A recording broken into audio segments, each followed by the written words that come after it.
Olá, irmãos, graça e paz, tudo bem com vocês? Espero sinceramente que você esteja escutando as aulas e curtindo. A gente tem se esforçado para tentar chegar até você o melhor conteúdo e uma forma diferente, nova, para que a gente possa crescer no conhecimento de Deus. Nosso tema geral tem sido Tudo Entregarei, né? Hoje é a aula 4 e o tema da aula vai ser realidade ou rotina.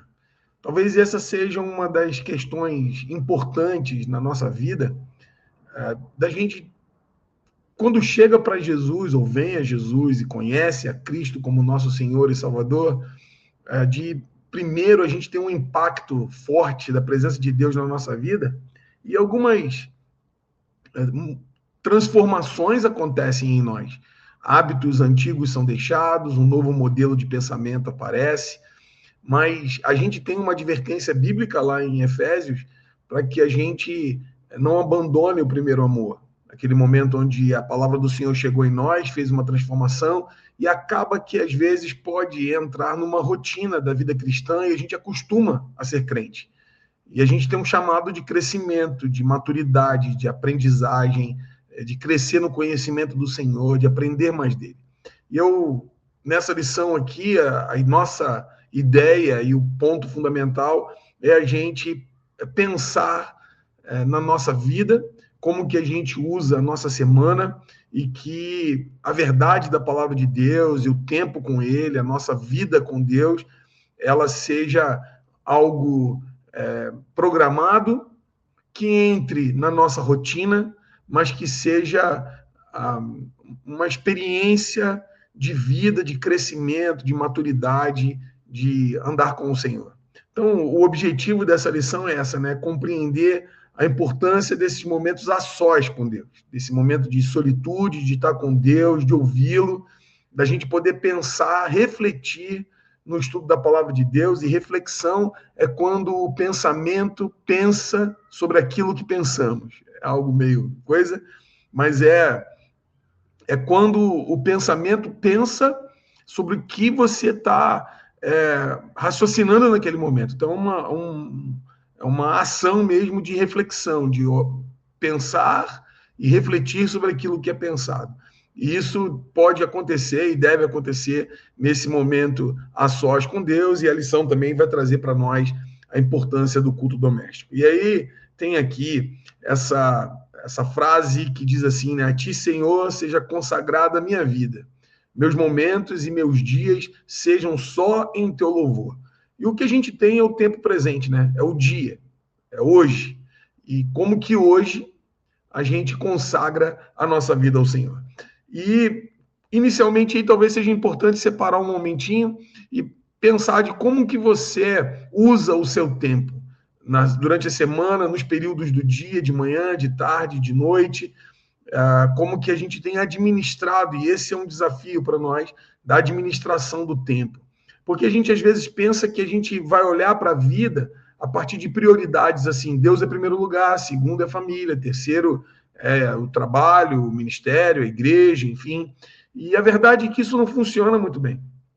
A gente precisa lembrar que Deus está no centro de tudo e que a gente vive numa tensão constante entre aquilo que é vontade de Deus e as nossas prioridades, de como que a gente administra isso. Então, a lição aqui, ela vai tentar trazer para nós essa reflexão sobre a necessidade primeira da nossa disciplina espiritual, da gente poder separar tempo a sós com Deus, de conhecê-lo. E a gente conseguir administrar isso no nosso dia, né? Então, esse tempo a sós com Deus visa esse bem-estar da alma e tem por finalidade o nosso crescimento espiritual. O Davi escreve lá no Salmo 42, a minha alma tem sede de Deus. E a gente não deve ficar estagnado na nossa vida espiritual. A gente precisa crescer, desenvolver, aprender, chegar à maturidade. E isso acontece como? Acontece com comunhão com Deus, com intimidade com Deus e aprendizado da palavra dele. Então, primeiro tópico nosso aí é esse tempo a sós com Deus e de estudando a palavra. Estudar a palavra é mais do que tão somente a gente ler a palavra. Porque, às vezes, a gente pode entrar numa rotina e num hábito religioso de leitura, mas sem reflexão, né? Não sei se já teve essa experiência de ler texto, seja da Bíblia ou seja outro texto qualquer, você lê as palavras, mas que você não para pensar sobre aquilo que o autor está dizendo. Olhar para o contexto do texto, sobre a minha própria vida, sobre aquilo que Deus está falando comigo nesse dia. Talvez essa seja uma pergunta importante. O que é que Deus está falando comigo nesse texto? Né? O que é que Deus está ministrando ao meu coração nesse texto aqui? Então, uma aplicação para hoje, para você colocar no seu coração, é como que você lê a Bíblia? Como rotina, né? Como obrigação? Ou você lê como fonte de vida e alimento espiritual? É óbvio, irmãos, é óbvio que a nossa resposta vai ser que a gente vai buscar ler como fonte de vida e alimento espiritual. E esse é o nosso ponto. A questão é que às vezes entra na rotina. E eu não sei de verdade se essa questão, inclusive, até da obrigação, ela é um problema, porque a gente precisa muitas vezes se obrigar, né? A gente se obriga a ir à academia, a gente se obriga a estudar para a prova, a gente se obriga a entregar tal conteúdo no trabalho. E isso, às vezes, para a vida espiritual, a gente coloca como segundo plano. E talvez seja importante a gente também trabalhar no nosso coração, porque eu tenho necessidade, porque eu tenho carência, porque eu preciso de Deus, porque sem Ele eu não consigo, eu preciso, aspas, por obrigação, também buscar o Senhor. Então, você tem esse hábito de passar um tempo do seu dia a sós com Deus? Você consegue separar todos os dias 10, 15, 20 minutos onde você consegue ler o texto bíblico, ler a palavra de Deus, ter um tempo de oração sobre aquilo que Deus falou contigo? Isso é fundamental para que eu e você possamos crescer no conhecimento de Deus. Esse tempo a sós com Deus, ele traz algumas ideias aqui no livro, na revista, e ele coloca isso, né? Estudando a palavra, escolher uma Bíblia. O que é isso, né? Escolher uma Bíblia é o tamanho da letra, se tem um lugar para anotação, se ela é comentada. Isso é importante, né? Qual a hora do dia? Para alguns de manhã cedo, para outros à noite é melhor. Escolher um lugar de solitude, quieto, sem celular, onde você possa experimentar aqueles minutos que você está separando para tirar o melhor proveito, né? E também escolher um método de estudo. Eu indico para você duas perguntas fundamentais. Aí você anota aí agora aí, duas perguntas fundamentais. Uma é: o que é que Deus está falando comigo nesse texto? E a segunda é: como eu vou aplicar na minha vida? Você pode estender o seu desejo de conhecimento para outros textos paralelos e busca de comentadores, livros de apoio, que são importantes. Mas como a gente não tem por objetivo inicial uma formação teológica, mas uma formação de vida com Deus, o importante de verdade é você entender o texto dentro do seu contexto e tirando essa informação do que Deus está falando comigo e esse feeling daquilo que o Espírito Santo ministra no teu coração e de como que você pode aplicar à sua vida, né? Ele vai tratar aí na lição sobre esse autor, o Howard Hendricks, que ele vai trazer no livro dele esse método interessante, né? Que é um método de observação e depois de interpretação. Talvez anote aí, ó, o contexto do texto, o conteúdo, né? A comparação, a cultura, essas coisas que a gente chama de hermenêutica, né? Que vai olhar o que o texto está falando, está ensinando para a gente, né? Dentro do contexto, é importante isso para a gente não ter interpretação equivocada. Mas eu volto aqui a chamar a tua atenção em que sentido? Olha, o nosso principal objetivo é devoção, dedicação, crescimento do Senhor e permitir com que Ele trabalhe no nosso coração de modo que hábitos que estão arraigados em nós, que são muitas vezes ou algumas vezes pecaminosos, a gente possa abandonar e a gente aprenda a desenvolver o fruto do Espírito sendo ministrado em nós, da gente crescer no conhecimento de Deus, né? Então, acho interessante isso que está aí no slide, né? Ele diz: nada substitui o estudo pessoal da Bíblia. Guardo no coração as tuas palavras. E o salmista vai dizer para não pecar contra ti, né? esse lugar de proteção da palavra de Deus na nossa vida. Então, em primeiro lugar, esta está a palavra de Deus. Havendo interesse no estudo mais aprofundado, condições de conseguir as fontes secundárias, o aproveitamento será maior. Corremos o risco, o perigo, às vezes, de confiar demais nas informações extra-bíblicas.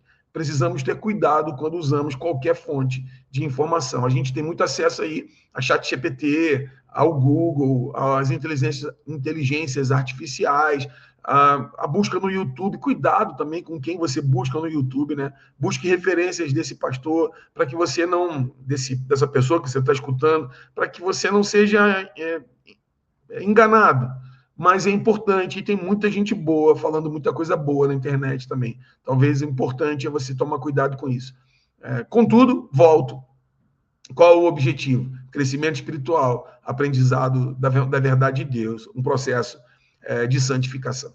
Isso acontece como um estudo da palavra, né? Estudando a palavra como um tempo a sós com Deus, e ele coloca essa ordem agora que é a aplicação. E eu já disse para vocês aqui, né, que talvez a pergunta quando você lê um texto é: o que é que Deus está falando comigo? Se você conseguir separar uma frase, um verbo de ação que vai mexer na tua vida para aquela semana, né? Talvez você lê um texto que trouxe para você a necessidade de perdoar, então, ou de ser generoso, ou de testemunhar do evangelho para alguém, de ter mais fé, que você coloque: olha, eu vou tentar fazer isso, eu vou melhorar em tal área da minha vida. Isso é fundamental, fundamental. Quando você escuta a palavra e torna-se praticante, Tiago vai dizer isso, né? Para que a gente não seja somente ouvinte, mas praticantes da palavra. É o que Jesus ensina para a gente no final do Sermão da Montanha: aqueles que ouvem estas minhas palavras e as praticam. Então, se Deus trouxe um texto ao teu coração, trouxe uma palavra específica, um verbo, uma ação para você fazer, coloque aquilo como objetivo da semana, né? Eu vou falar de Jesus para alguém. Eu preciso perdoar alguém. Eu preciso levar uma palavra. Enfim, aquilo que Deus trouxe ao teu coração, penso que é o objetivo da semana, colocar em prática, porque isso vai gerar crescimento, desenvolvimento. Então, e aí ele traz uma pergunta para nós aqui: você sente um ardor no coração quando lê a palavra de Deus? Então, a palavra de Deus, você tem lido como palavra de Deus?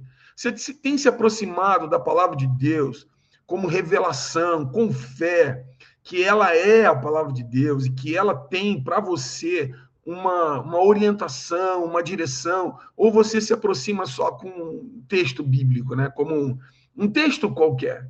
Trabalhe isso no seu coração também. A necessidade de chegar à palavra de Deus como eu estou diante da revelação do Deus que criou o universo, trouxe para nós, homens e mulheres, a verdade para que a gente possa andar nela. Nós somos povo do Senhor, povo santo, né? Nação santa, povo separado, escolhido, para viver de acordo com a vontade de Deus. E certamente a palavra de Deus vai nos corrigir. Se a gente se aproxima dela com esse coração, um desejo ardente de conhecê-lo, certamente ele terá prazer em se revelar, porque a palavra de Deus diz isso, não é? Que ele se deixará conhecer, que se deixará achar por nós. E aí ele traz ainda na lição essa importância que é o tempo da família com Deus. A gente, como igreja, o ano passado para esse ano, a gente lançou o livro de devocionais para culto doméstico. A gente tem lá o material, se você não adquiriu, é importante, porque ajuda você e a gente a estudar a palavra de Deus e trazer essa prática. E a liturgia, irmãos, é prática.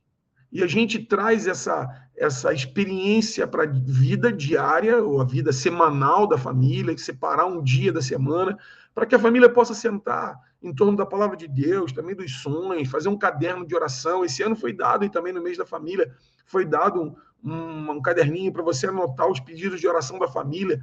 Coloque isso como prática, porque isso gera transformação nas nossas casas, nas nossas famílias. Então, nada mais simples, mais maravilhoso do que cultuar o Senhor em família. Então, os seus filhos estão sendo assim ensinados? Tem sido o seu propósito constante estar na mesa, estudando a palavra de Deus? Haverá algo mais precioso que isso? Então, por que a gente tem tanta dificuldade, né? A casa, às vezes, se torna a gente faz tanta coisa e a gente peca muitas vezes nisso. Eu erro também. E a gente precisa sempre estar corrigindo essa nossa tarefa, né, de trazer a centralidade do Senhor, de erguer esse altar de adoração na nossa casa, e a gente ser intencional com os nossos filhos também, de ensiná-los no caminho do Senhor. É um tempo de parar para alinhamento, né, para retorno da verdade de Deus, da palavra do Senhor. Então, eu quero te incentivar a você, tanto na sua vida pessoal, quanto na sua vida familiar também, né, você usar esse tempo para buscar o Senhor em casa como família. E ele termina dizendo isso: na realidade ou rotina, a gente tem que tornar, as práticas estudadas nessa lição uma realidade em nossa vida. Nada senão isso nos convém. Um tempo para Deus em nossa vida pessoal e um tempo como família na presença de Deus também. Deus tem chamado a gente, irmãos, a erguer altar de adoração na nossa vida, a erguer altar de adoração nas nossas casas e a erguer altar de adoração na igreja, juntos, na cidade.